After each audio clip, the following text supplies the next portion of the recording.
Yes mga lods, magkata tayo mga lods. Ito ang ating ulam para sa tanghali mga lods. Yan, kata.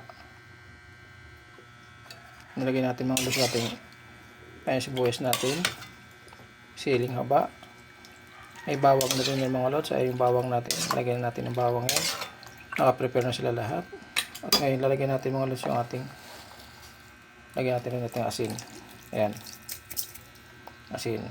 Okay, lagyan din natin mga lods ng ating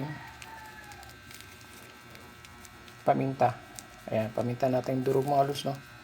Yan lang. Tapos ilagay natin mga lods yung ating, siyempre yung ating magic sarap mga lods, no? Lagyan na natin mga lods ng ating magic sarap. Ayan, ating magic sarap. Okay. Ayan, tapos siyempre mga lods, ilagay natin yung ating gulay. So ayan ang ating gulay mga lods, no? Sitaw. Ayan.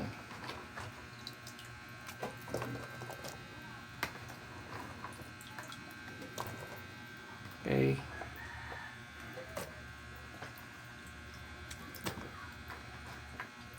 Ayan natin lulutuin mga lods ang ulam natin ngayon for today.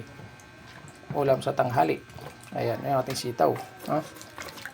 Tapos siyempre mga lods, ilagay na rin natin yung ating talong. Ito ang kasama niya mga lods sa ating sitaw. Yan ang gagataan natin mga lods, no? Talong at sitaw. Pagsamahin natin sila mga lods. Ayan.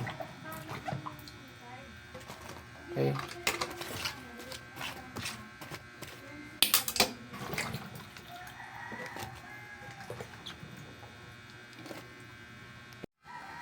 At ito naman yung ating bali ihalagay natin mga lods sa ating gulay.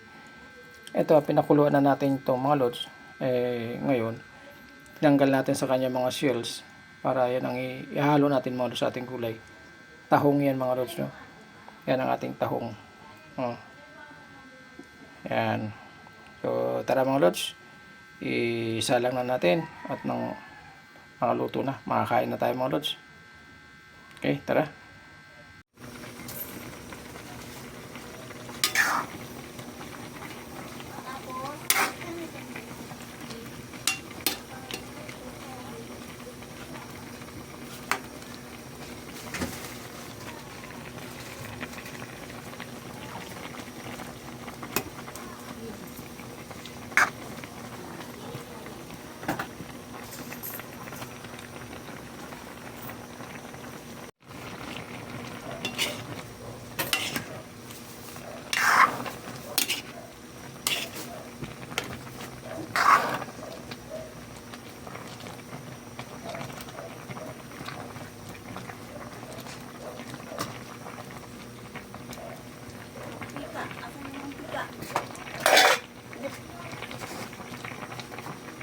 Lagyan natin mga lods.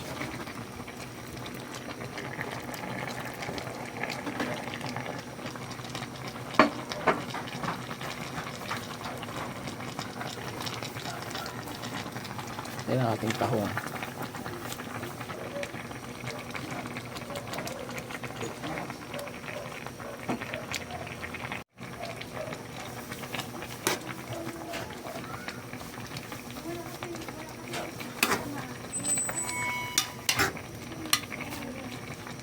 Tikman natin mga lods.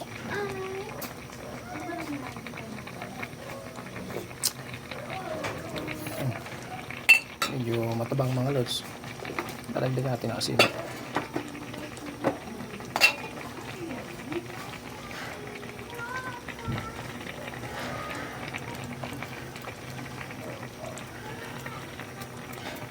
Okay.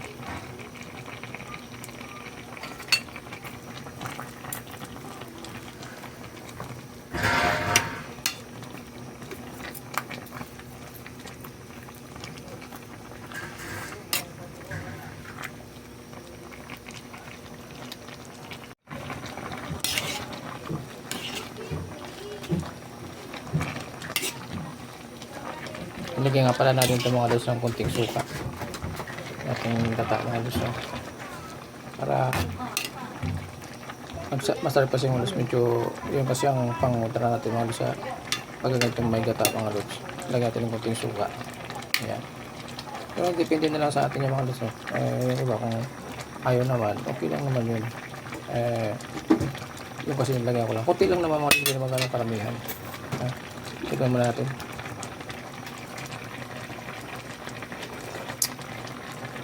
Wow. Yan mga lods. Swabe na siya. Pati-tuwi lang natin ng konti mga lods.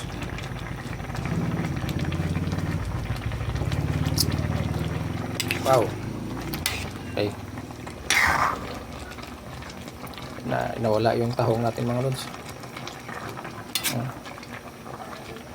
Nawala yung tahong natin. Pailalim na. Ito lang yun. Pati-tuwi lang natin ng konti mga lods para yung gata natin may ganun naman tumulab sa ating luluto. Kasi gata mga lods, diba? Ayan. Okay.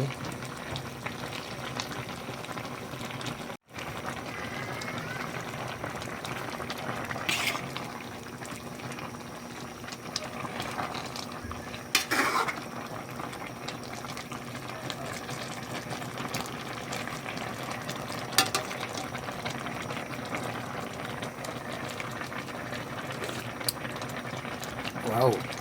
Yummy mga lods.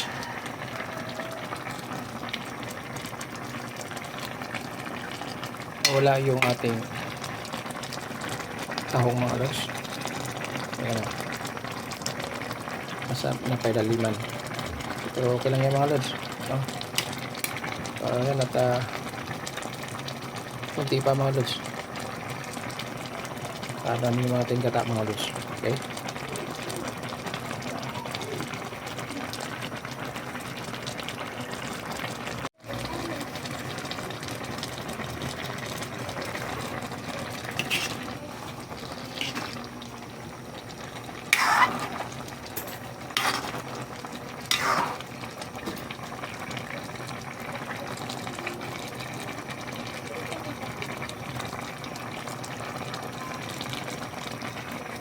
Ayan na mga lods.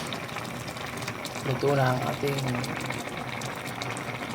gulay na may gata mga lods. May kasamang tahong. So ayan ang ating ulam sa tanghalian. So tara mga lods. Thank you very much. Thank you for watching po mga lods. Bye bye.